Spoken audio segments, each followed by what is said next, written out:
ജനുവരിയിലെ current affairs ആണ്. അതിൽ 2024 അർജുന പുരസ്കാരമാണ് പറയാൻ പോകുന്നത്. ഇപ്പോൾ 2024 അർജുന പുരസ്കാരം 2025 പ്രഖ്യാപിച്ചത്.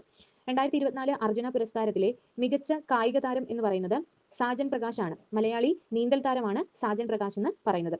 2024 അർജുന പുരസ്കാരം മികച്ച കായിക താരം എന്ന് പറയുന്നത് സാജൻ പ്രകാശ് ആണ്. മലയാളി നീന്തൽ താരമാണ് അദ്ദേഹം എന്ന് പറയുന്നത്. അർജുന പുരസ്കാരത്തിലേക്ക് വന്നാൽ കേന്ദ്ര ഗവൺമെന്റ് കായിക താരങ്ങൾക്ക് നൽകുന്ന ഒരു പുരസ്കാരമാണ് അർജുന പുരസ്കാരം എന്ന് പറയുന്നത്. ആദ്യമായി അർജുന പുരസ്കാരം കിട്ടിയ മലയാളി എന്ന് പറയുന്നത് സി ബാലകൃഷ്ണനാണ്.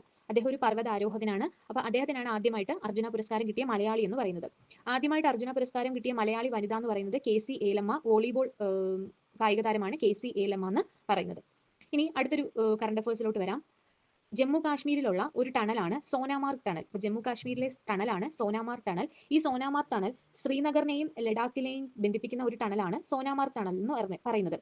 അപ്പോൾ സോനാമാർഗ് ടണൽ ഇപ്പോൾ പ്രധാനമന്ത്രി ഉദ്ഘാടനം ചെയ്ത ഒരു ടണലാണ് സോനാമാർഗ് ടണൽ. അപ്പോൾ 2025 ജനുവരിയിൽ ഉദ്ഘാടനം ചെയ്ത ജമ്മു ആൻഡ് കാശ്മീരിലുള്ള ടണലാണ് സോനാമാർഗ് ടണൽ എന്ന് പറയുന്നത്. അത് സോജില ചുരത്തിലൂടെയാണ് ടണൽ കാണപ്പെടുന്നത്. ശ്രീനഗറിനെയും ലഡാക്കിനെയും ബന്ധിപ്പിക്കുന്ന ടണലാണ് പ്രധാനമന്ത്രി ഉദ്ഘാടനം ചെയ്തത്. അതുപോലെ തന്നെ ഇന്ത്യയിലെ ഏറ്റവും നീളത്തിലുള്ള റെയിൽവേ തുരങ്കം ജമ്മു ആൻഡ് കാശ്മീരിലാണ്. ആ തുരങ്കമാണ് ടണൽ 15 എന്ന് പറയുന്നത്. ടണൽ 50.